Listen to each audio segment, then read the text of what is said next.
En la cena de Navidad, mi hijo mayor me dijo, deja de hacerte la mártir, ya nadie depende de ti. Así que me fui con las llaves y las escrituras de la casa. Y es que nadie sabía de los millones que había estado escondiendo durante décadas. Hoy, voy a contarte algo que nunca pensé que contaría. Y si tú, por un segundo, sientes que esto te parece familiar, solo te pido que dejes un like y te suscribas. Me va a ayudar a continuar desahogándome. Mi nombre es Carmen Elena Vázquez. Tengo 67 años. Y durante casi 4 décadas, viví en una casa de 2 pisos en la Colonia del Valle, en la Ciudad de México. Una casa que compré con mis propias manos, con el sudor de mis años trabajando como enfermera en el Hospital General. Una casa que decoré rincón por rincón, donde planté las bugambilias que hoy cubren el patio, donde crié a 3 hijos que pensé que algún día me amarían como yo los amé a ellos. Era 24 de diciembre del 2023. Llevaba 2 días preparando la cena navideña. Mis manos, arrugadas y manchadas por la edad, habían amasado los tamales desde las 5 de la mañana. El aroma de la salsa roja se extendía por toda la cocina, mezclándose con el olor del pavo que había estado marinando desde la noche anterior. Cada detalle estaba pensado. Los platos de talavera que heredé de mi madre, las servilletas bordadas a mano, las velas rojas encendidas en el comedor que daban esa luz dorada tan especial. Me había puesto mi vestido azul marino, ese que guardaba para ocasiones especiales. Me peiné el cabello canoso en un chongo elegante y me maquillé con cuidado. Quería verme bien para mis hijos, para mis nueras, para mis 5 nietos que vendrían corriendo a abrazarme como cada año, o eso pensaba. Julián llegó primero con Mónica, su esposa, y sus 2 hijos gemelos de 8 años. Ni siquiera me saludó. Se dirigió directo al refrigerador, tomó una cerveza y se sentó en la sala mientras revisaba su teléfono. Mónica me dio un beso en la mejilla tan frío como el aire acondicionado y murmuró un «Hola, suegra», sin mirarme a los ojos. Después llegó Clara con su esposo Roberto y mi nieta Sofía, de 12 años. Clara traía esa sonrisa forzada que había perfeccionado durante años, esa que usaba cuando necesitaba algo de mí, pero no quería pedirlo directamente. Me abrazó un poco más fuerte de lo normal. «Mamá, qué rico huele todo», me dijo, pero ya estaba mirando hacia la cocina, calculando qué podía llevarse a casa. El último en llegar fue Mateo, mi hijo menor, con su novia de turno, una muchacha de apenas 25 años que me llamaba Señora Carmen, con una sonrisa plástica. Mateo, como siempre, llegó con esa actitud de quien hace un favor al presentarse. Nos sentamos a la mesa. Yo ocupé mi lugar de siempre, en la cabecera, rodeada de rostros que me miraban con esa mezcla de aburrimiento y obligación que había aprendido a reconocer durante los últimos años. Serví la cena con el mismo amor de siempre, preguntando a cada uno por sus vidas, por el trabajo, por la escuela de los niños. Las respuestas eran monosílabos. Bien, igual, ya sabes. Cuando llegó el momento del brindis, me puse de pie. Tomé mi copa de sidra con manos que temblaban ligeramente, no por la edad, sino por la emoción. Quería decir algo bonito, algo que los hiciera recordar por qué estábamos ahí, por qué era importante seguir reuniéndonos como familia. Quiero brindar por nosotros. Comencé con la voz llena de cariño, por todos estos años que hemos pasado juntos, por esta casa que nos ha visto crecer, por el amor que nos une como familia. Quiero que sepan que ustedes son lo más importante de mi vida, que todo lo que he hecho, todo lo que tengo, ha sido pensando en ustedes y en... ¡Ya cállate!, me interrumpió Julián, golpeando la mesa con fuerza. Los vasos temblaron, y el sonido resonó en todo el comedor como un disparo. «Deja de hacerte la mártir. Ya nadie depende de ti, mamá. Deja de actuar como si fueras indispensable. Nadie necesita tus discursos baratos sobre el sacrificio y la familia». El silencio que siguió fue ensordecedor. Mi mano se quedó congelada en el aire, sosteniendo la copa que nunca llegó a tocar mis labios. Miré los rostros alrededor de la mesa. Clara bajó la vista a su plato. Mateo siguió comiendo como si nada hubiera pasado. Mónica sonrió apenas, como si hubiera estado esperando ese momento. Los niños siguieron jugando con sus teléfonos. Nadie dijo nada. Nadie me defendió. Nadie siquiera pestañeó. Sentí algo romperse dentro de mi pecho. No era mi corazón, era algo más profundo. Era la última fibra de esperanza que había estado sosteniendo durante años. La creencia de que si seguía dando, si seguía amando, si seguía sacrificándome, algún día recibiría aunque fuera una migaja de respeto a cambio. Bajé la copa lentamente. Mis manos ya no temblaban. De repente, una calma extraña me invadió. Era como si hubiera estado esperando ese momento durante años sin saberlo. «Tienes razón, Julián», dije con una voz que no reconocí como mía, serena y firme. Ya nadie depende de mí. Me puse de pie, doblé mi servilleta con cuidado y la dejé sobre la mesa. Caminé hacia la cocina, tomé mi bolsa y mis llaves. Nadie se movió. Nadie preguntó a dónde iba. Antes de salir, me volteé una última vez.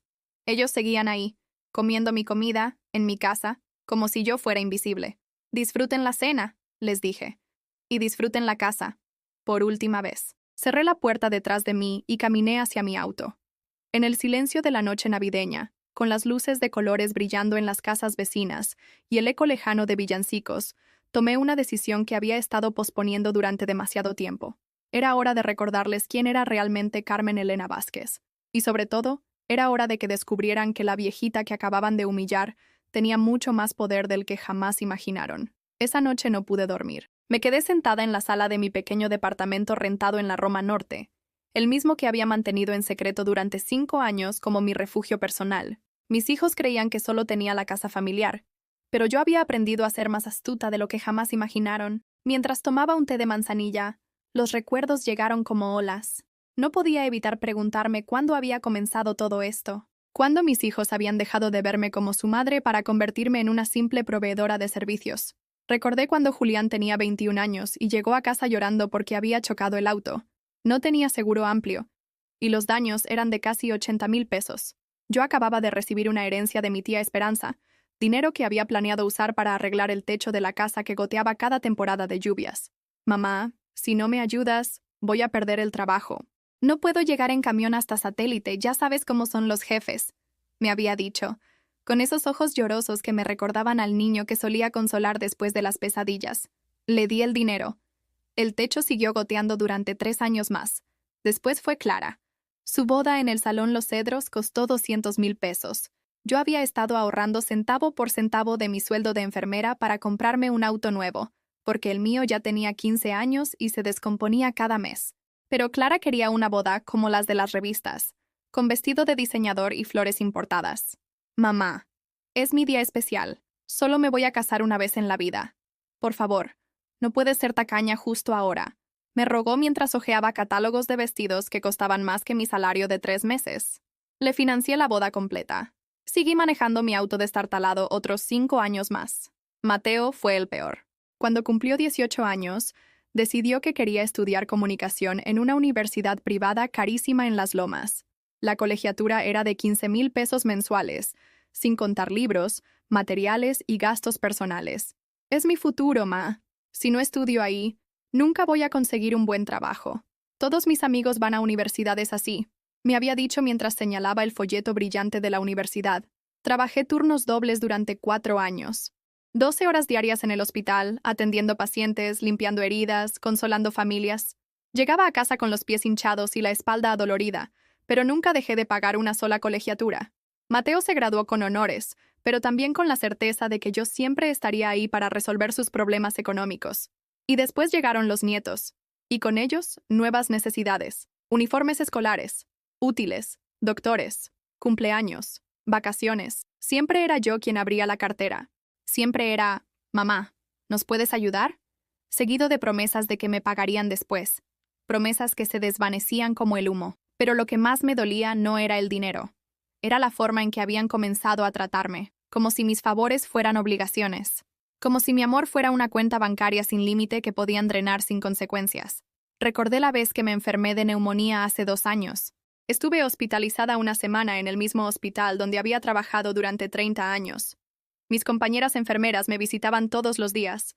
Me traían flores, se quedaban a hacerme compañía.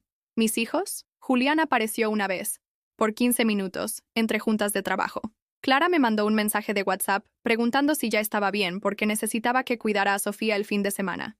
Mateo ni siquiera se enteró hasta que le dieron de alta. Ay, ma, es que he estado súper ocupado con el trabajo. Además, ya sabía que te ibas a poner bien. Tú eres muy fuerte, me había dicho cuando finalmente lo confronté. Fuerte. Esa palabra se había convertido en su excusa para todo. Tú eres fuerte, mamá. Por eso no necesitas que te cuidemos. Tú eres fuerte, por eso puedes con todo.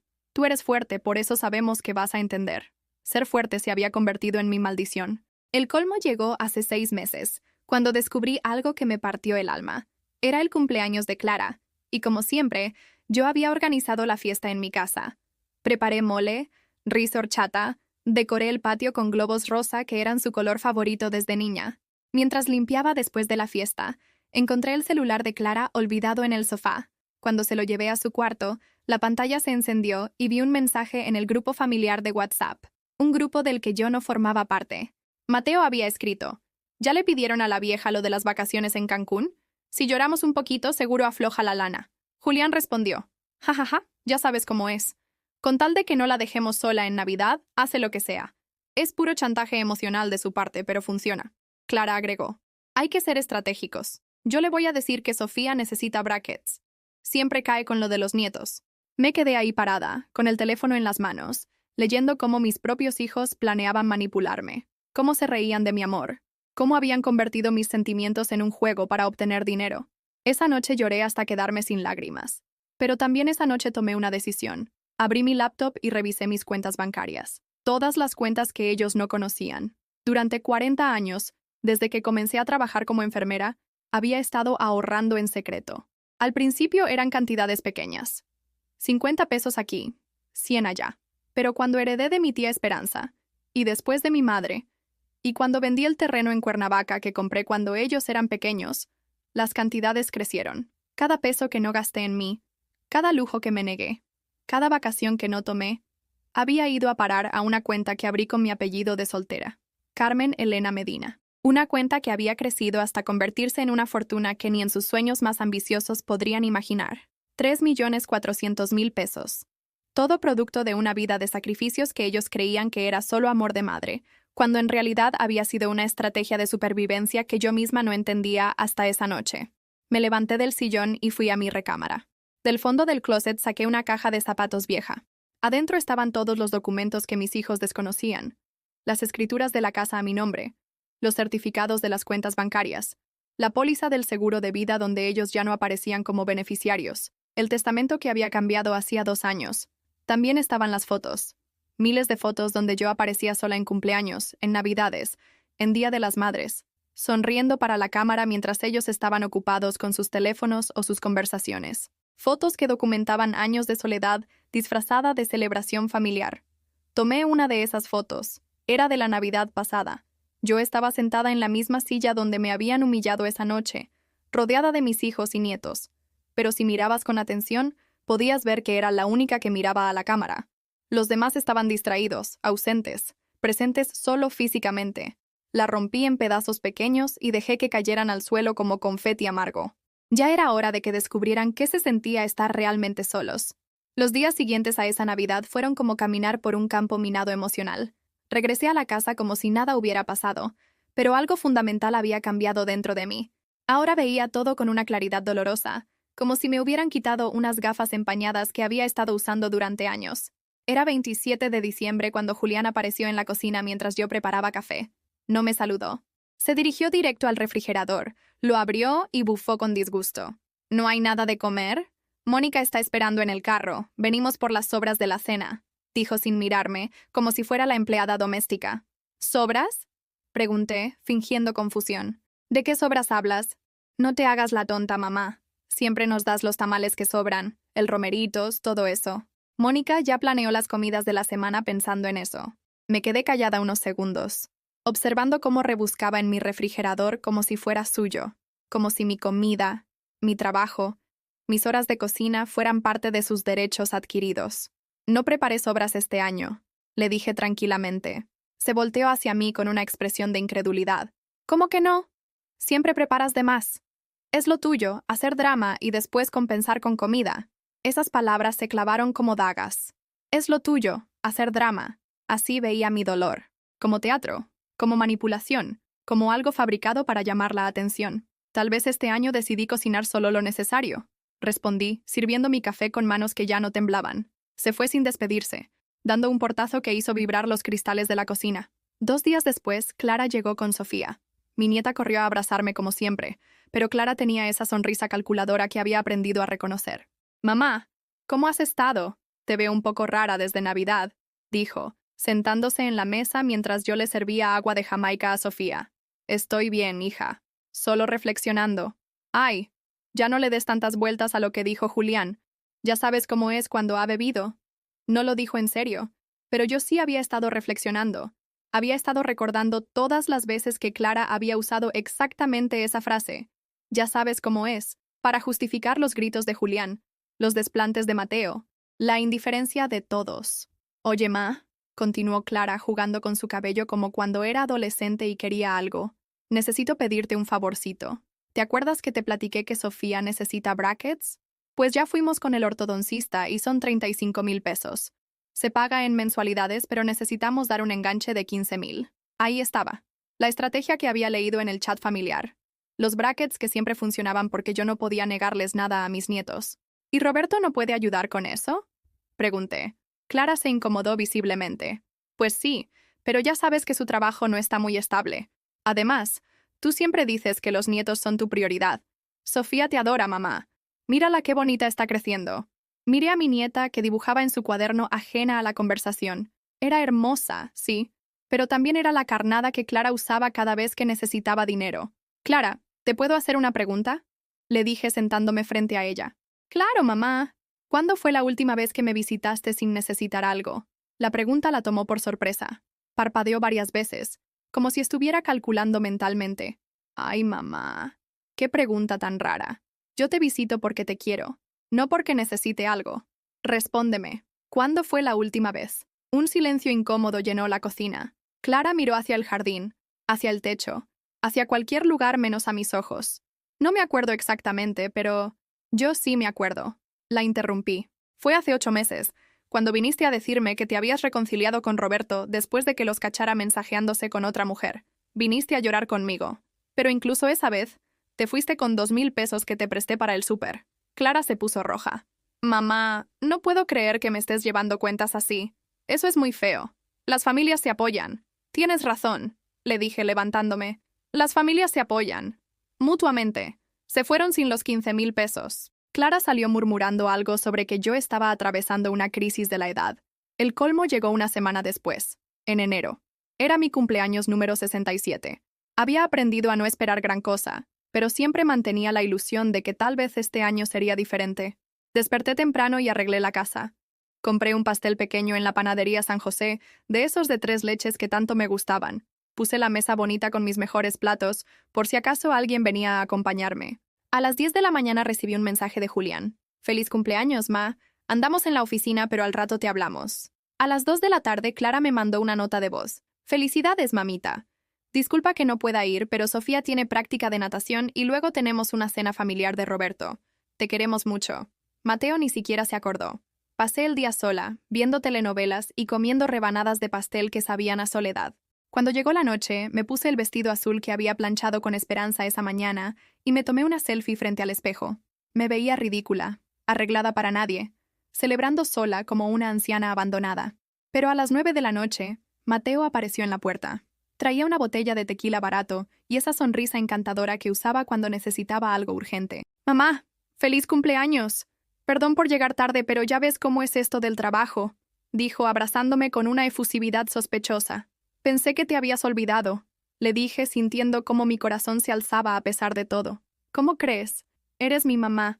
Nunca me olvidaría de tu cumpleaños». Se sentó en la sala y abrió la botella. Se sirvió un trago generoso y me ofreció uno pequeño. «Salud por la cumpleañera más hermosa de la Ciudad de México», brindó, y yo me sentí tonta por creerle. Hablamos durante 1 hora. Me contó del trabajo, de su nueva novia, de sus planes para el año. Por un momento, pensé que tal vez estaba exagerando, que tal vez sí me querían pero no sabían cómo demostrarlo, hasta que llegó el momento real de su visita. «Oye, ma, aprovechando que es tu cumpleaños y que estás de buenas, ¿me podrías prestar 50,000 pesos? Es que se me presentó una oportunidad increíble de negocio con un cuate, pero necesito invertir rapidito». Y ahí estaba. La verdadera razón de su visita de cumpleaños. El tequila barato era la antesala para aflojarme la cartera. «¿50,000 pesos?» repetí, como si no hubiera escuchado bien. «Sí, pero es prestado, ma. Te los regreso en 2 meses máximo. Es un negocio seguro, de venta de productos orgánicos. Ya sabes que ahora todo mundo está en esa onda». Lo miré fijamente. Mi hijo menor. El que había estudiado en universidad privada con mi dinero. El que nunca había tenido que preocuparse por una renta o una factura de luz, porque mamá siempre estaba ahí para resolverle la vida. Mateo. ¿Tú sabes de dónde saco yo 50,000 pesos? Pues de tus ahorros, ¿no? Siempre dices que tienes guardadito para emergencias. ¿Y esto es una emergencia? Pues es una oportunidad, ma. Si no la tomo ahora, se va a ir con otra persona. Me levanté y fui a la cocina. Necesitaba alejarme de esa conversación antes de decir algo de lo que me arrepintiera. Pero Mateo me siguió. Mamá, no me dejes hablando solo. ¿Sí me vas a prestar o no? No. La palabra salió de mi boca con una firmeza que me sorprendió incluso a mí. ¿Cómo que no? Preguntó, como si hubiera dicho algo en chino. No, Mateo. No te voy a prestar 50,000 pesos para un negocio que ni siquiera conoces. Su rostro cambió completamente. La sonrisa encantadora se transformó en una mueca de desprecio. No puedo creer que seas tan egoísta, mamá. Toda la vida te hemos dado amor, compañía, te hemos hecho sentir útil. Y ahora que necesito tu apoyo, me sales con esto. ¿Me han hecho sentir útil? Repetí, sintiendo cómo algo se rompía definitivamente dentro de mí. Sí, mamá. ¿Tú crees que es fácil para nosotros venir a visitarte, aguantar tus dramas, escuchar tus quejas sobre la soledad? Lo hacemos porque te queremos, pero también porque sabemos que necesitas sentirte importante. Esas palabras fueron el golpe final. Llevaba meses acumulando dudas, sospechas, pequeñas heridas. Pero escuchar a mi hijo menor decirme que mi compañía era un favor que me hacían, que mis sentimientos eran dramas, que mi necesidad de amor era una carga para ellos. Eso fue el último clavo en el ataúd de mi esperanza. Vete de mi casa, le dije, con una voz que no reconocía como mía. ¿Qué dijiste? Que te vayas. Ahora. Mateo se quedó parado en mi cocina, con la boca abierta, como si no pudiera procesar que su mamá, la eterna proveedora de soluciones, le estuviera negando algo. Estás loca, mamá. Mañana vas a venir a disculparte conmigo. No, le dije, caminando hacia la puerta principal y abriéndola. Mañana vas a despertar en un mundo donde Carmen Elena Vázquez ya no existe para resolver tu vida. Se fue masculando groserías, pero se fue. Esa noche, sola en mi casa, con los restos del pastel sobre la mesa y el olor del tequila impregnado en la sala, tomé mi teléfono y marqué el número de mi abogado. Era hora de ejecutar el plan que había estado gestándose en mi subconsciente durante años. El licenciado Hernández llegó a mi casa un martes por la mañana, cargando su portafolio de cuero gastado y esa seriedad profesional que me daba confianza. Lo conocía desde hacía 15 años, cuando tramité mi testamento por primera vez. Era un hombre de pocas palabras, pero de acciones precisas, exactamente lo que necesitaba en ese momento. Doña Carmen, me dijo mientras revisaba los documentos que le había preparado, ¿está completamente segura de esto? Una vez que hagamos estos cambios, no habrá vuelta atrás sin consecuencias legales importantes. Estoy más segura de esto que de cualquier otra cosa que haya hecho en mi vida. Le respondí, sirviendo café en mis tazas de porcelana. Durante las siguientes 2 horas, firmé papel tras papel. Cambié los beneficiarios del seguro de vida. Modifiqué las cláusulas del testamento. Actualicé los poderes notariales. Transferí la propiedad de algunos bienes a cuentas que solo yo controlaba. Pero lo más importante, cancelé todas las autorizaciones que mis hijos tenían para acceder a mis cuentas bancarias en caso de emergencia. Una última cosa, le dije al licenciado antes de que se fuera. Quiero que prepare una carta notariada. Algo oficial que les notifique que ya no son beneficiarios de nada que me pertenezca. ¿Quiere que se las entreguemos nosotros o prefiere hacerlo usted personalmente? Yo me encargo de eso, le dije con una sonrisa que me sorprendió a mí misma. Quiero ver sus caras. Los primeros días después de mi reunión con el abogado, mantuve mi rutina normal. Iba al mercado de San Juan los martes, visitaba a mi comadre Esperanza los jueves, regaba mis plantas todas las mañanas, pero por dentro me sentía como un volcán a punto de erupcionar. El primer temblor llegó el viernes. Julián apareció en mi puerta a las 7 de la mañana, con una urgencia que no había visto en años. Traía puesto el mismo traje del día anterior, arrugado y con manchas de café. Sus ojos estaban rojos, como si no hubiera dormido. «Mamá, necesito que me prestes 100,000 pesos. Ahora mismo», me dijo sin siquiera saludarme. «¿100,000 pesos?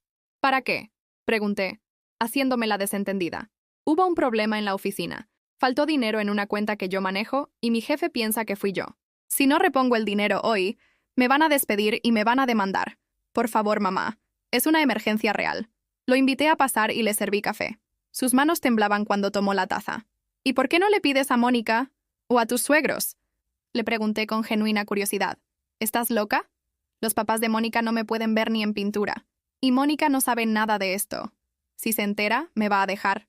Por favor, mamá, tú eres la única que puede ayudarme. Ahí estaba. La verdad desnuda. Cuando todo lo demás fallaba, cuando sus mentiras se derrumbaban, cuando su vida perfecta se tambaleaba, siempre quedaba mamá, la red de seguridad eterna, la solucionadora de problemas, la que nunca decía que no. Julián, le dije, mirándolo directamente a los ojos. ¿Tú recuerdas qué me dijiste en Navidad? ¿En Navidad? No sé. Hablamos de muchas cosas. Me dijiste que ya nadie dependía de mí, que dejara de hacerme la mártir. Su rostro se puso pálido. Mamá, yo estaba tomado. No lo dije en serio. Tú sabes que cuando bebo digo tonterías. No, Julián. Lo dijiste en serio. Y tenías razón. Ya nadie depende de mí. ¿Qué quieres decir? Que no te voy a prestar el dinero.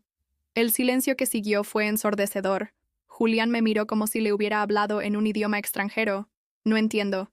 ¿Es por lo de Navidad? Porque si es eso, ya te pedí disculpas. ¿Cuándo me pediste disculpas? Pregunté, porque estaba segura de que nunca lo había hecho. Julián abrió y cerró la boca varias veces como un pez fuera del agua.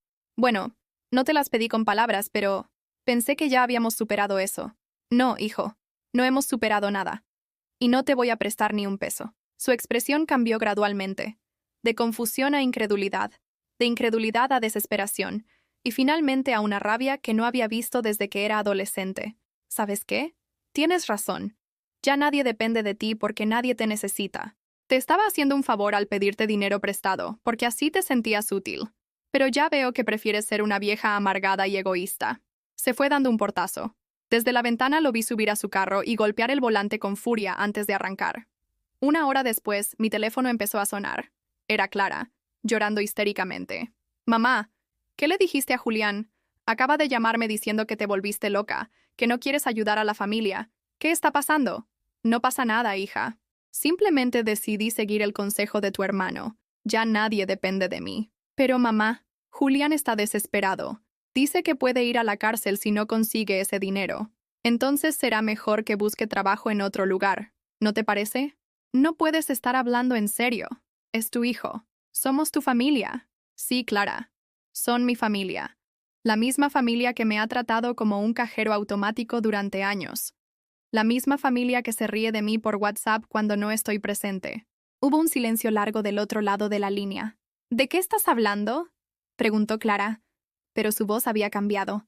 Había perdido la histeria y ahora sonaba nerviosa. Hablo del grupo de WhatsApp donde planean cómo sacarme dinero, donde Julián dice que mis sentimientos son chantaje emocional, donde tú dices que soy estratégica con los brackets de Sofía. Otro silencio, más largo, más pesado. Mamá, yo... No tienes que explicar nada, Clara.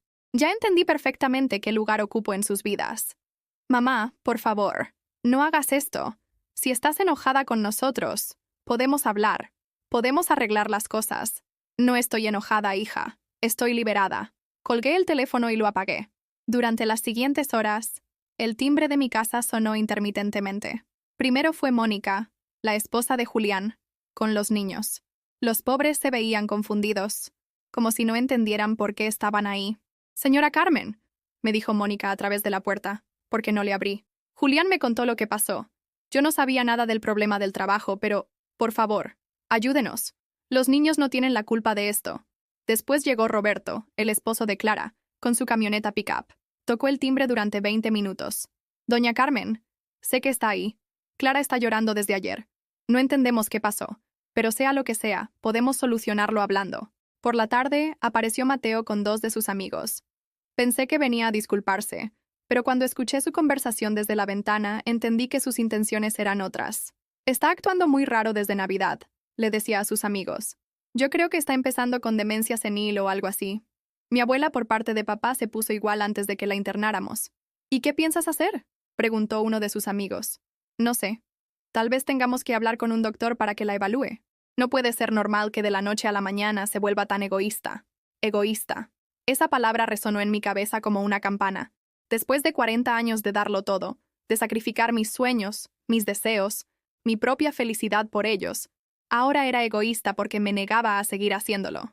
Esa noche, mientras cenaba sola un sándwich de jamón y queso, pensé en todas las cenas que había preparado para ellos a lo largo de los años. Miles de comidas, miles de horas en la cocina, miles de momentos donde había puesto sus gustos antes que los míos. Pensé en todas las veces que había comido parada en la cocina mientras ellos se sentaban cómodamente en el comedor. En todas las veces que había lavado los platos mientras ellos veían televisión. En todas las veces que había limpiado sus desastres sin quejarme. Y ahora era egoísta. El sábado por la mañana, decidí que era hora de dar el siguiente paso. Saqué mi teléfono, lo encendí y marqué el número de cada uno de mis hijos. Cuando contestaron, les dije exactamente lo mismo. Buenos días. Quiero que vengan a la casa el domingo a las 4 de la tarde. Los tres. Con sus familias. Tengo algo importante que decirles. ¿De qué se trata, mamá? Preguntó Clara. Ya lo sabrán mañana. ¿Vas a disculparte por tu comportamiento? Preguntó Julián con esa arrogancia que había heredado de su padre. Vamos a aclarar muchas cosas. Le respondí. Espero que ya hayas recapacitado, dijo Mateo, porque esto que estás haciendo no está bien. Nos vemos mañana, les dije a los tres, y colgué. Esa noche preparé todo con el cuidado de un general planeando una batalla. Saqué todos los documentos que había firmado con el licenciado Hernández. Imprimí los estados de cuenta de mis cuentas secretas. Organicé las fotos del grupo de WhatsApp que había logrado capturar antes de que Clara cambiara su teléfono. Pero lo más importante, saqué mi maleta del closet y la puse sobre la cama. Era hora de enseñarles qué significaba realmente quedarse sin Carmen Elena Vázquez. El domingo llegó con un cielo gris que parecía presagiar tormenta. Desde temprano arreglé la casa, pero no como solía hacerlo para recibir a mi familia. Esta vez no había flores frescas en los floreros, ni el aroma de guisados caseros llenando la cocina. Solo puse la mesa del comedor con los documentos perfectamente organizados, como si fuera la mesa de un tribunal. A las 4 en punto, empezaron a llegar. Primero Julián con Mónica y los gemelos. Se veía demacrado, con ojeras profundas y esa desesperación que solo da el miedo real de perderlo todo. Mónica traía esa sonrisa forzada que las esposas usan cuando tienen que fingir que todo está bien frente a los niños.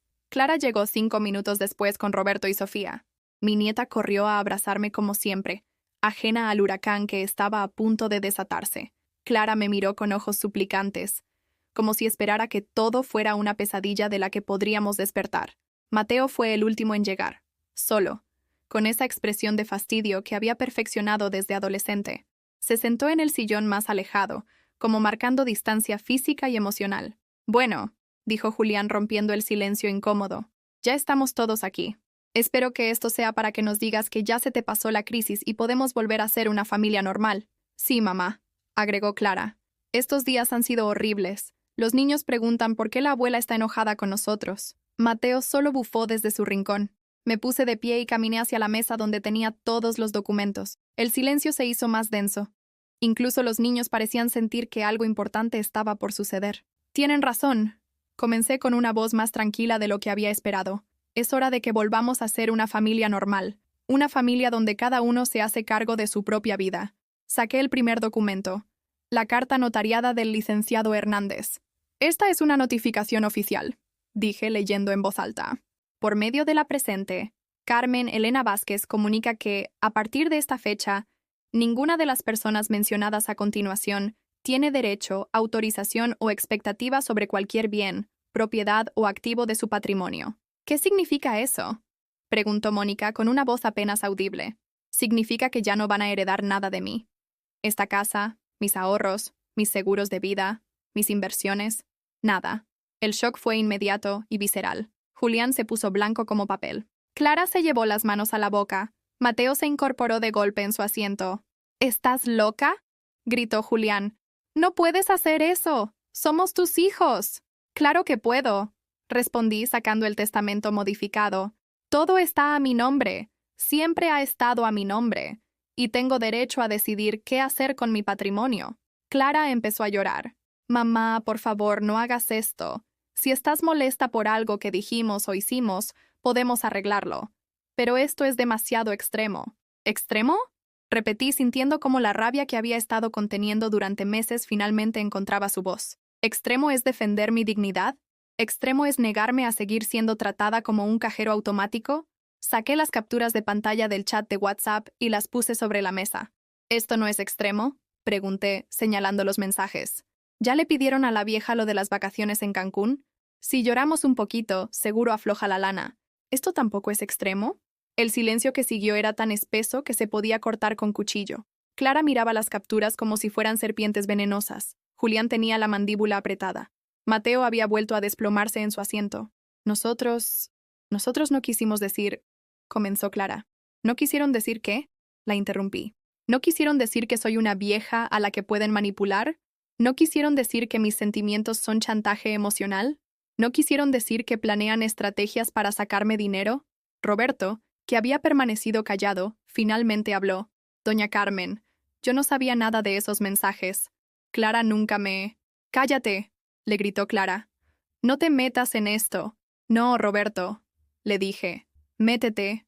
Métete porque tú también has vivido de mi dinero. Los brackets de Sofía que Clara me pidió la semana pasada, ¿de dónde crees que iban a salir? ¿Del aire? Mónica también intervino. Señora Carmen, yo entiendo que esté molesta, pero los niños no tienen la culpa de esto. Ellos la aman de verdad. Miré a mis nietos, que nos observaban con ojos grandes y confundidos. Por un momento sentí que mi resolución flaquea, pero entonces recordé todas las veces que habían sido usados como moneda de cambio, como herramientas de manipulación emocional. Los niños, dije con la voz más suave que pude. Sí, hablemos de los nietos.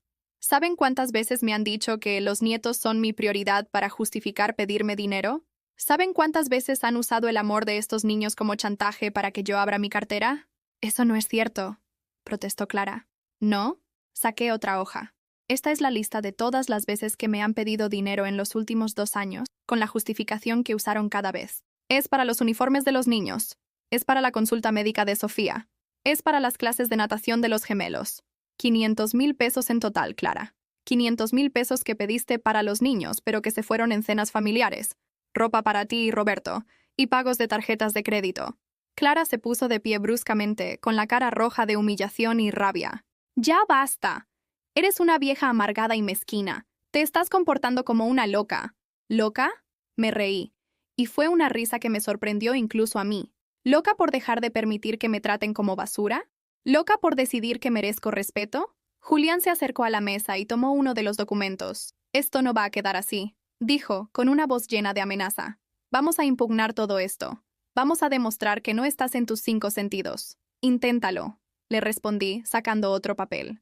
Esta es la evaluación psicológica que me hice hacer la semana pasada con la doctora Ramírez, la misma psiquiatra que atendió a tu suegra cuando tuvo depresión. Estoy completamente cuerda, Julián. Más cuerda de lo que he estado en años. Mateo finalmente habló. Mamá, esto no tiene sentido.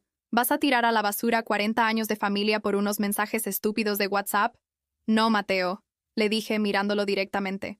Ustedes tiraron a la basura 40 años de familia cuando decidieron que mi amor era algo que podían explotar sin consecuencias. Saqué el último documento, el más importante. Esto, dije, sosteniéndolo en alto, es la escritura de venta de esta casa. La firmé ayer. La casa se vendió a una familia joven que sí sabe valorar lo que tiene. El shock ahora era total. Mónica se desmayó literalmente en el sillón. Roberto tuvo que sostenerla. Los niños empezaron a llorar, aunque no entendían exactamente qué estaba pasando. «¡No puedes vendernos la casa!», gritó Julián. «Crecimos aquí. Es nuestro patrimonio familiar. Era mi casa». Lo corregí. «Yo la compré con mi dinero. Yo pagué la hipoteca. Yo mantuve esta familia durante décadas. Y ahora yo decido qué hacer con ella». Clara se acercó a mí con los ojos llenos de lágrimas. «Mamá, por favor. Si es dinero lo que quieres, podemos conseguirlo. Podemos pagarte todo lo que te debemos». «¿Con qué dinero, Clara?», pregunté. ¿Con el sueldo de Roberto que apenas les alcanza para la renta? ¿Con los ingresos de Julián que está a punto de perder su trabajo? ¿Con el negocio imaginario de Mateo? Me dirigí hacia mi maleta, que había dejado junto a la puerta. «Tengo 67 años», dije, tomando la maleta. «He pasado 40 de esos años viviendo para ustedes, sacrificando mis sueños por los suyos, poniendo sus necesidades antes que las mías. ¿Y saben qué? Nunca fue suficiente. Siempre querían más». «¿A dónde vas?», preguntó Sofía, con una vocecita quebrada que me partió el corazón. Me acerqué a ella y la abracé fuerte. «Voy a vivir mi vida, mi amor. Por primera vez en mucho tiempo, voy a hacer lo que me haga feliz a mí». «Pero, ¿ya no nos vas a querer?», preguntó uno de los gemelos. «Siempre los voy a querer», le dije, acariciando su cabecita. «Pero también me voy a querer a mí misma. Y eso es algo que sus papás nunca me enseñaron a hacer». Caminé hacia la puerta.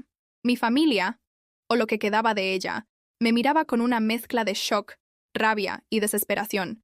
«Esta casa se entrega la próxima semana», les dije desde el umbral. «Tienen hasta entonces para sacar sus cosas y encontrar otro lugar donde vivir. Y no les voy a prestar dinero para la mudanza».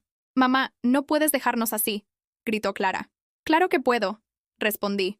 Ustedes mismos me dijeron que ya nadie depende de mí, pues ahora van a tener la oportunidad de demostrar que tenían razón. Cerré la puerta detrás de mí por última vez y caminé hacia el taxi que había pedido.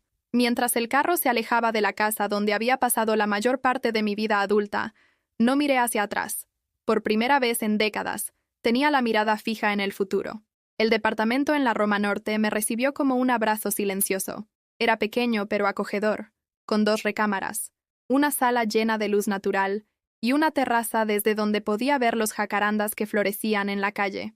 Lo había comprado 2 años atrás, cuando una parte de mí ya sabía que algún día necesitaría un refugio. Mis hijos nunca supieron de su existencia. Durante los primeros 3 días no encendí mi teléfono. Necesitaba silencio.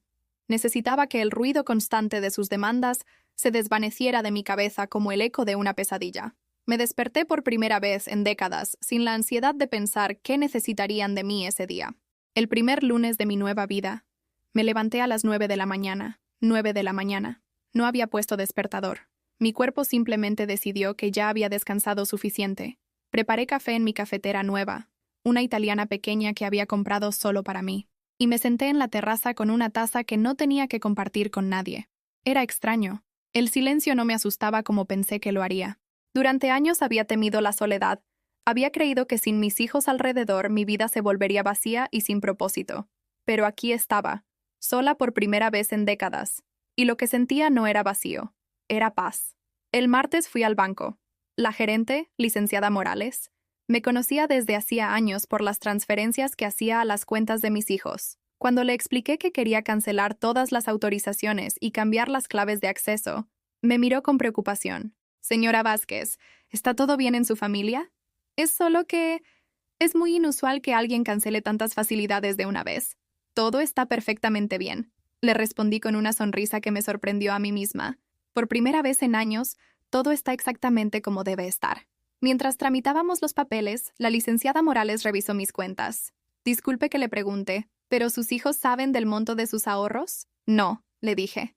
Y no es necesario que lo sepan. Ella asintió con una expresión que mezclaba profesionalismo con algo que parecía respeto. Señora Vázquez, en mis 20 años trabajando en banca, he visto muchos casos de familias que tienen expectativas poco realistas sobre el patrimonio de sus padres. Me da mucho gusto ver a una persona que toma control de sus finanzas. Cuando salí del banco, me sentí como si hubiera cerrado un capítulo muy largo de mi vida. Ya no habría más transferencias de emergencia, no más préstamos que nunca se devolvían, no más manipulación emocional disfrazada de necesidades familiares. El miércoles por la mañana, mientras regaba las plantas de mi terraza, escuché mi nombre desde la calle. Era Esperanza, mi comadre de toda la vida, que había venido a buscarme después de que no contestara sus llamadas durante una semana. «Carmen Elena Vázquez», me gritó desde abajo. «¿Baja ahora mismo o subo yo?» Me reí por primera vez en meses. Esperanza tenía 70 años, pero el temperamento de una mujer de 30. Bajé a abrirle y se lanzó a abrazarme como si acabara de regresar de una guerra. «¡Ay, comadre! Me tenías preocupadísima. Fui a tu casa y estaba vacía, con un letrero de se vende. Los vecinos me dijeron que te habías ido sin decir nada». La llevé a mi departamento y le preparé chocolate caliente mientras le contaba todo. Cada palabra, cada humillación, cada decisión que había tomado. Esperanza me escuchó en silencio, asintiendo de vez en cuando.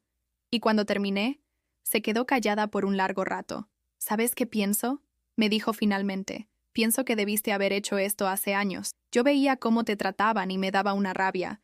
Pero nunca me atreví a decirte nada porque pensé que tú estabas feliz así. Yo también pensé que estaba feliz, admití. O al menos pensé que era mi deber estar disponible para ellos siempre. El deber de una madre es criar hijos que puedan vivir sin ella, no hijos que la conviertan en esclava, me dijo Esperanza con esa sabiduría directa que solo dan los años. Tú cumpliste tu deber hace mucho tiempo. Lo que pasó después fue abuso. Esa palabra se quedó conmigo el resto del día. Abuso. Nunca la había aplicado a mi situación porque no había golpes, no había gritos constantes, no había violencia física. Pero sí había explotación sistemática de mi amor, manipulación de mis sentimientos, y un desprecio tan normalizado que yo misma había dejado de verlo. El jueves decidí hacer algo que no había hecho en años. Fui de compras para mí, no para comprar ingredientes para cocinar para otros, no para buscar regalos para cumpleaños ajenos, sino para comprarme cosas que me gustaran a mí. En Liverpool encontré un vestido azul turquesa que me quedaba hermoso. Era caro, más de lo que había gastado en mí misma en años, pero cuando me lo probé y me vi en el espejo, vi a una mujer que no había visto en mucho tiempo. Vi a Carmen Elena, no a la mamá de, no a la abuela de, sino a una mujer completa por sí misma. Me compré el vestido. También me compré zapatos cómodos pero elegantes, una cartera que me había estado gustando desde hacía meses, y 3 libros de una autora argentina que había descubierto en una revista. Cuando llegué a casa con mis bolsas, me sentí extrañamente culpable. Durante 40 años, cada peso extra que gastaba en mí mismo se sentía como dinero robado a mis hijos. Pero ahora, cargando mis compras hacia mi departamento, entendí que esa culpa era también parte del abuso. Me habían condicionado a creer que mi bienestar era secundario, que mi felicidad era un lujo que no podía permitirme. El viernes por la tarde, finalmente, encendí mi teléfono. Tenía 53 mensajes de WhatsApp, 23 llamadas perdidas y 8 correos electrónicos, todos de mis hijos y sus cónyuges. Los mensajes seguían un patrón predecible. Primero había sido confusión. «Mamá, ¿dónde estás? ¿Por qué no contestas?» Después vino la preocupación fingida. «Estamos muy angustiados, nadie sabe nada de ti». Luego la manipulación. «Los niños preguntan por ti todos los días, están muy tristes». Y finalmente, la rabia. «Esto es una locura. Estás actuando como una niña caprichosa». Pero había un mensaje que me llamó la atención. Era de Sofía, mi nieta de 12 años. Había logrado conseguir mi número de alguna manera, y me había escrito desde su celular. «Abuela, no entiendo por qué papá y mamá están tan enojados contigo. Yo sé que tú no eres mala. Te extraño mucho. ¿Puedo verte?» Ese mensaje me hizo llorar. No de tristeza, sino de una mezcla compleja de amor y dolor. Amaba a mis nietos con toda mi alma, pero también entendía que ellos habían sido utilizados como herramientas de manipulación durante años. Responder a Sofía significaba abrir una puerta que podría ser explotada por sus padres. Decidí no responder todavía.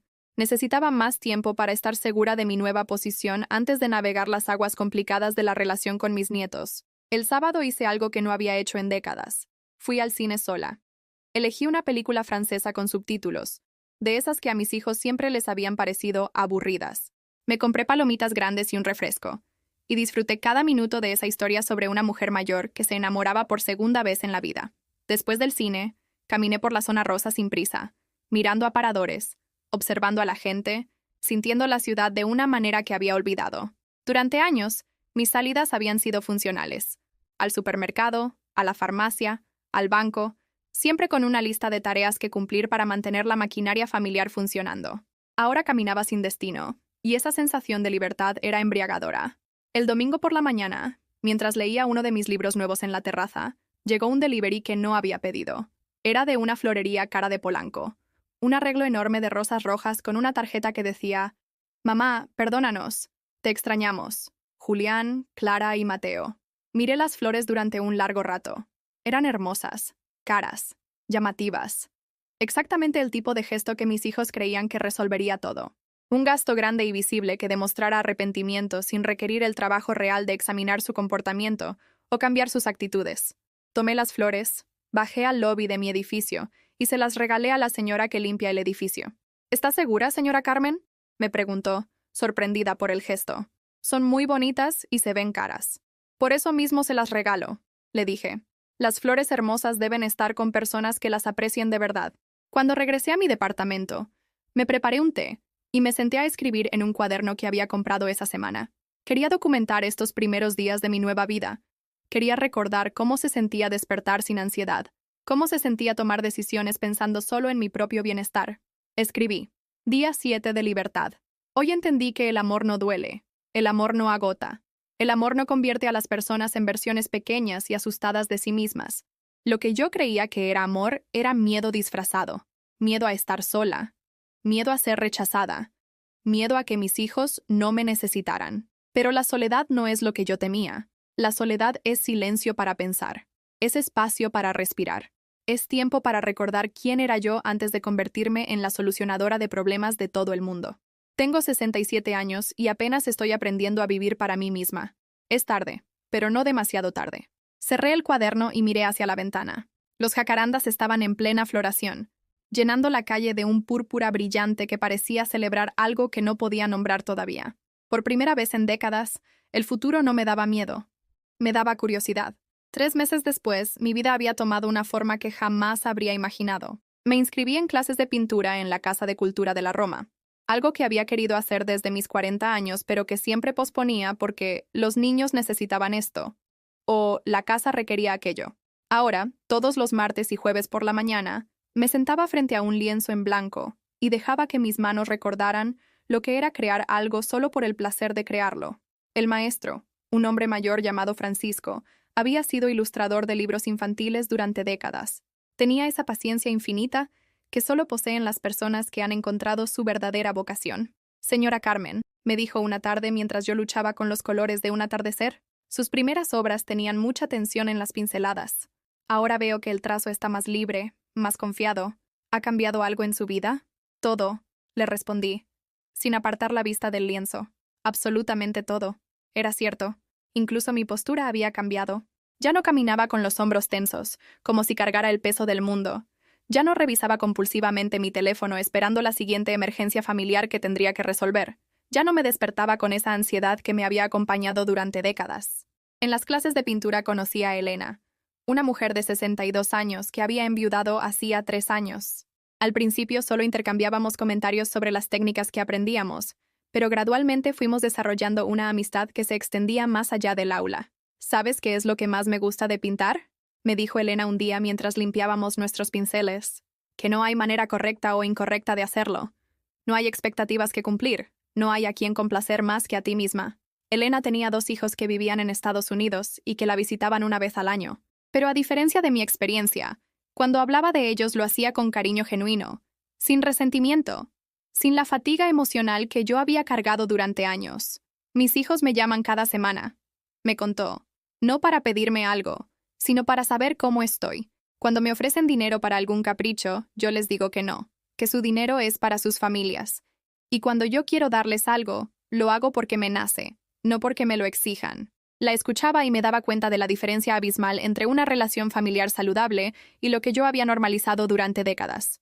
Elena me ayudó a entender que lo que yo había vivido no era el amor familiar estándar, sino una dinámica tóxica que había confundido con normalidad. Un día, mientras pintaba un bodegón de frutas, recibí una llamada inesperada. Era el director de la escuela primaria donde había estudiado Sofía. Señora Vázquez, la llamamos porque su nieta nos ha dado su número como contacto de emergencia. Los padres no contestan y la niña se siente mal. ¿Podría venir por ella? Mi corazón se aceleró. Sin pensarlo 2 veces, dejé mis pinceles y corrí hacia la escuela. Encontré a Sofía en la enfermería, pálida y con fiebre. Cuando me vio, sus ojos se llenaron de lágrimas. Abuela, sabía que vendrías, me dijo, abrazándome con una fuerza desesperada. Mamá y papá están en una junta muy importante y no podían salir. La llevé a mi departamento, le preparé un té de manzanilla y la acosté en mi cama. Mientras se quedaba dormida, me contó cosas que me partieron el corazón. En la casa todo está muy raro desde que te fuiste, me susurró. Mamá y papá pelean mucho por dinero. Dice mamá que por tu culpa ahora no pueden pagar muchas cosas. Pero yo no entiendo por qué es tu culpa. ¿Tú qué piensas, mi amor?, le pregunté, acariciando su cabecita. Yo pienso que los adultos a veces son muy complicados y que tú no eres mala como dice mamá cuando está enojada. Cuando Clara llegó por Sofía esa noche, el encuentro fue tenso pero revelador. Mi hija se veía demacrada, más delgada, con ojeras que hablaban de noches sin dormir. Mamá, me dijo cuando abrí la puerta. Gracias por cuidar a Sofía. Roberto y yo estábamos en el banco, tratando de conseguir un préstamo para la renta del nuevo departamento. No entré en detalles, pero pude leer entre líneas. Sin mi casa como respaldo, sin mis préstamos constantes, sin mi red de seguridad financiera, estaban experimentando por primera vez en sus vidas adultas las consecuencias reales de sus decisiones económicas. ¿Cómo has estado?, me preguntó, y por primera vez en meses, la pregunta sonaba genuina. Bien, le respondí. Muy bien, de hecho. Se quedó callada un momento, observando mi departamento, notando los lienzos que tenía apoyados contra la pared, los libros nuevos en la mesa, las plantas florecidas en la terraza. Te ves diferente, admitió. Más tranquila. Es porque estoy tranquila, Clara. Sofía salió de la recámara, ya repuesta de su malestar, y corrió a abrazarme. Abuela, ¿puedo quedarme a dormir contigo? Tu cama es muy cómoda y huele bonito, como a lavanda. Miré a Clara, que parecía estar librando una batalla interna. Si quieres, puede quedarse esta noche, le dije. Mañana no hay clases y yo la puedo llevar a la casa en la tarde. Clara asintió, y por primera vez en meses, me agradeció algo sin pedirme nada a cambio. Esa noche, mientras Sofía dormía a mi lado, pensé en lo extraño que era la vida. Había perdido a mis hijos adultos, pero había recuperado la relación pura que tenía con mis nietos. Sin la presión de ser la proveedora constante, sin la manipulación emocional de por medio, el amor fluía más naturalmente. A la mañana siguiente, Sofía y yo fuimos a desayunar a un café en la Condesa. Pedimos hot cakes con fresas y chocolate caliente, y hablamos de todo y de nada. Me contó de sus amigas en la escuela, de los libros que estaba leyendo, de sus sueños de ser veterinaria.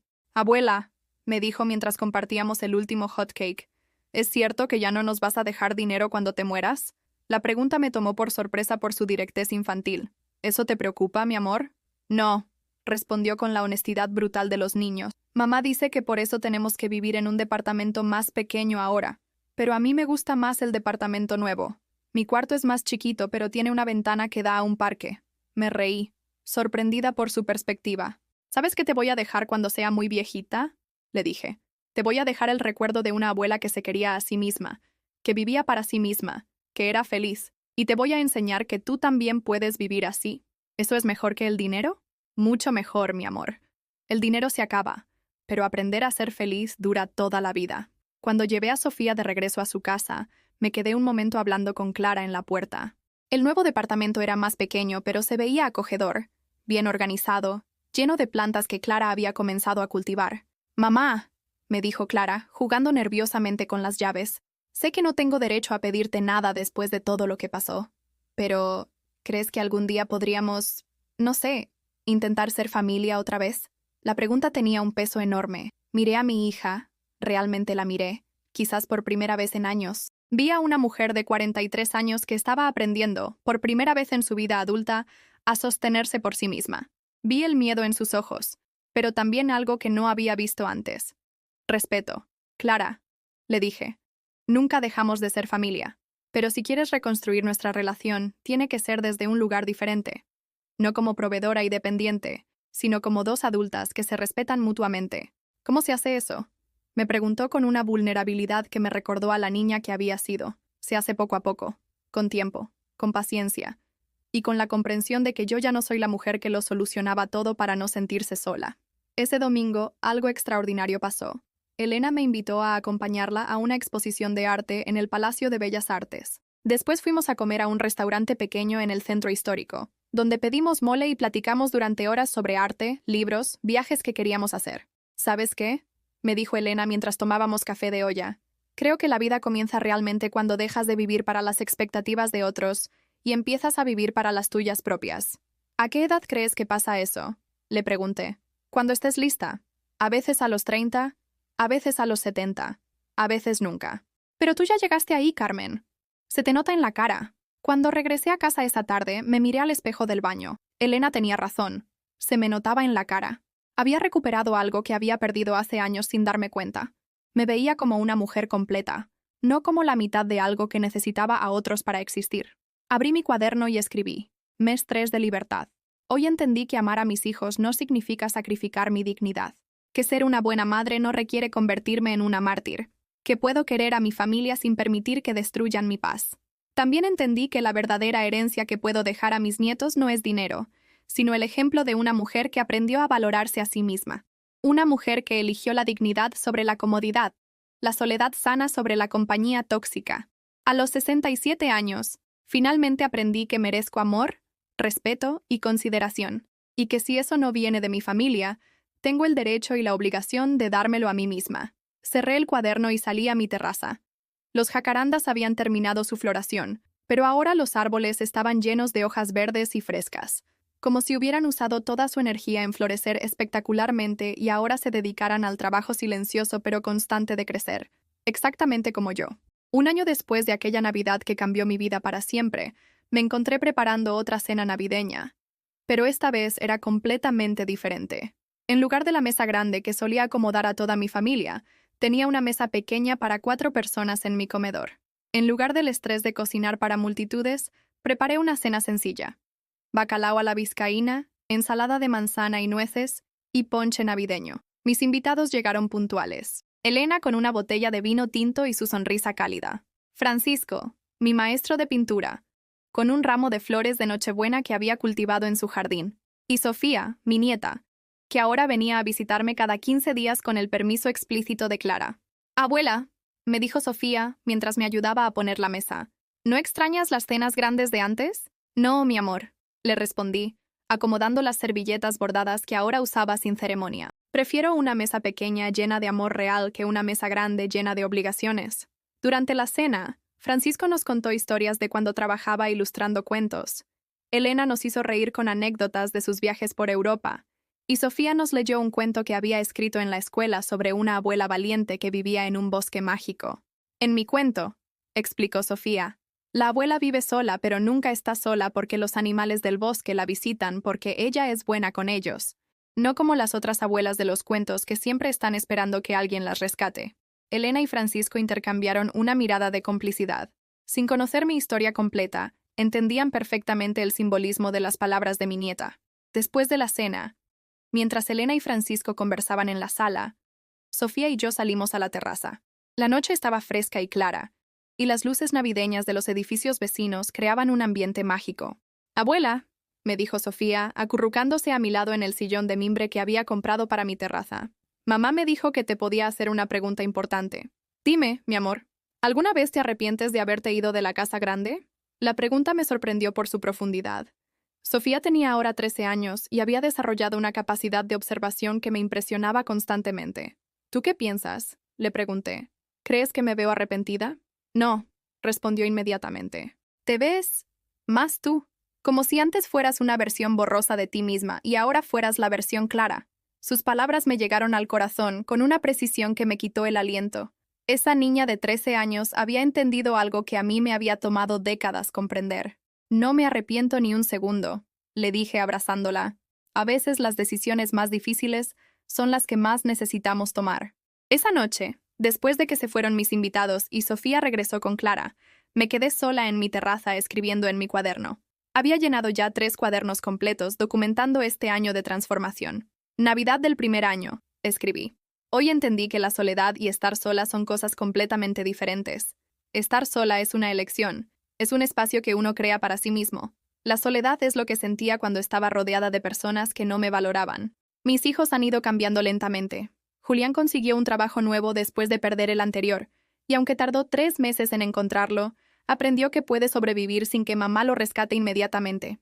Clara está estudiando contabilidad por las noches para poder ayudar más en los gastos familiares. Mateo sigue siendo Mateo, pero al menos ya no me llama cuando necesita dinero porque sabe que la respuesta será no. Lo más importante, ya no me llaman para desahogarse de sus problemas esperando que yo los resuelva.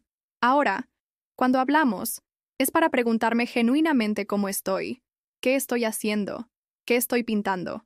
La diferencia es abismal. Cerré el cuaderno y miré hacia el cielo estrellado. En la distancia, podía escuchar los villancicos que venían de alguna posada en el barrio. El sonido me llenaba de una nostalgia dulce, no amarga. Recordaba las navidades pasadas sin dolor, solo con la tranquilidad de saber que esa etapa de mi vida había terminado y había dado paso a algo mucho mejor. 2 días después, el 26 de diciembre, recibí una visita inesperada. Era Clara, pero venía sola y con una expresión que no había visto en años. Humildad genuina. «Mamá», me dijo cuando le abrí la puerta. «¿Podemos hablar?» La invité a pasar y le preparé café. Se sentó en mi sala y por primera vez en décadas, parecía nerviosa de estar en mi presencia. «Ayer, después de que Sofía regresó de cenar contigo, me dijo algo que no me ha dejado dormir», comenzó Clara. «Me dijo que tú te veías más tú ahora. Y me hizo darme cuenta de que yo nunca te había visto realmente como una persona completa. Siempre te veía como una extensión de nosotros». Guardé silencio, dándole espacio para continuar. Estuve pensando en todos estos meses, en cómo hemos tenido que aprender a resolver nuestros problemas sin llamarte, y me di cuenta de algo horrible. Nosotros nunca te enseñamos a nuestros hijos que las abuelas son personas con sus propias vidas y sueños. Les enseñamos que las abuelas existen para resolver problemas y dar dinero. Sus ojos se llenaron de lágrimas. Pero Sofía está aprendiendo algo diferente contigo ahora. Está aprendiendo que las mujeres mayores pueden ser artistas, pueden tener amigas, pueden viajar, pueden tomar decisiones por sí mismas. Y eso me hace sentir orgullosa de ti, pero también avergonzada de nosotros. Clara, le dije suavemente. Reconocer eso ya es un paso enorme. Mamá, yo sé que no tengo derecho a pedirte nada después de todo lo que te hicimos, pero ¿crees que podrías enseñarme a ser como tú? No a ser una madre que se sacrifica hasta desaparecer, sino una madre que enseña con el ejemplo que las mujeres merecemos respeto. Esa conversación duró 3 horas. Clara me contó cómo había estado reflexionando sobre los patrones que había aprendido en nuestra familia, cómo se había dado cuenta de que estaba repitiendo con Sofía las mismas dinámicas que habíamos normalizado durante años. Quiero que Sofía crezca viendo que las mujeres de su familia son fuertes, independientes, que se valoran a sí mismas, me dijo. Quiero que aprenda que amar a tu familia no significa perderte a ti misma. Cuando Clara se fue esa tarde, me sentí llena de una esperanza que no había sentido en meses. No era la esperanza de volver a ser la de antes, sino la esperanza de construir algo nuevo y mejor con mi familia. 3 meses después, en marzo, cumplí 68 años. Esta vez mi cumpleaños fue una celebración real. Elena organizó una pequeña fiesta en su casa con nuestras compañeras del taller de pintura. Clara y Sofía vinieron con un pastel que habían hecho juntas y un regalo que me hizo llorar. Un caballete profesional con una placa que decía «Para Carmen Elena Vázquez, artista y mujer extraordinaria». ¿Cuándo me convertí en artista?, les pregunté, riendo entre lágrimas. «Siempre fuiste artista, abuela», me dijo Sofía, «solo que antes hacías arte con tu vida para otros. Ahora haces arte con pintura para ti». Ese mismo mes tomé una decisión que habría sido impensable un año atrás. Me inscribí en un viaje grupal a Oaxaca para conocer los talleres de artesanos locales. Sería mi primer viaje en décadas que no tendría nada que ver con resolver problemas familiares o cuidar a alguien más. El día que regresé de Oaxaca, bronceada y llena de historias sobre alfareros y tejedoras que mantenían vivas tradiciones centenarias, encontré un sobre bajo mi puerta. Era una carta de Julián. «Mamá», decía la carta escrita a mano. No sé cómo empezar esta carta porque nunca he sido bueno con las palabras cuando no se trata de pedirte algo. Mónica me ayudó a entender muchas cosas este año. Me ayudó a ver que lo que nosotros llamábamos amor familiar era en realidad egoísmo disfrazado. No te escribo para pedirte que vuelvas a ser como eras antes. Te escribo para decirte que me siento orgulloso de quién eres ahora, y para pedirte perdón no por las palabras que dije esa Navidad, sino por los años de no verte como la persona completa que siempre fuiste. Los niños hablan de ti todo el tiempo, no con tristeza, sino con admiración. Dicen que su abuela es una artista que vive en un departamento lleno de cuadros bonitos y que tiene una amiga que viaja por el mundo. Quiero que sepas que eso me hace feliz. Si algún día sientes que quieres intentar reconstruir nuestra relación, estaré aquí. Pero esta vez como tu hijo que te respeta, no como el adulto que esperaba que resolvieras su vida. Esa noche, escribí en mi cuaderno la última entrada de esa etapa de mi vida. 1 año y 3 meses después. Hoy entendí que lo más valioso que puedo enseñar a mis nietos no es cómo sacrificarse por otros, sino cómo respetarse a sí mismos. Que lo más importante que puedo mostrarles no es cómo ser indispensables para otros, sino cómo ser completos por sí mismos. Descubrí que el amor real no agota, no lastima, no exige que te pierdas para que otros se encuentren. El amor real te ve, te respeta, te celebra tal como eres. A los 68 años, finalmente aprendí que merezco una vida propia, y que enseñar eso con el ejemplo es el regalo más grande que puedo dar a las mujeres de mi familia. Cerré el cuaderno por última vez y lo guardé en el cajón junto a los otros 3. Mañana empezaría un cuaderno nuevo, pero ya no para documentar una transformación, sino para registrar una vida plena que apenas comenzaba. Salí a mi terraza y miré las estrellas. En algún lugar de la ciudad, mis hijos vivían sus vidas aprendiendo a ser adultos completos por primera vez. En algún lugar, mis nietos crecían con el ejemplo de una abuela que eligió su dignidad sobre la comodidad de otros. Y aquí, en mi pequeño departamento lleno de cuadros y plantas, yo vivía mi vida por primera vez en décadas sin pedir permiso a nadie. ¿Has vivido alguna vez algo parecido a esta historia? ¿O conoces a alguien que haya tenido que elegir entre su dignidad y mantener la paz familiar? Cuéntame en los comentarios tu experiencia. Y si esta historia te tocó el corazón, déjame tu like y suscríbete al canal. Necesito que este mensaje llegue a alguien más que, como yo, necesita escuchar que nunca es demasiado tarde para elegirse a uno mismo.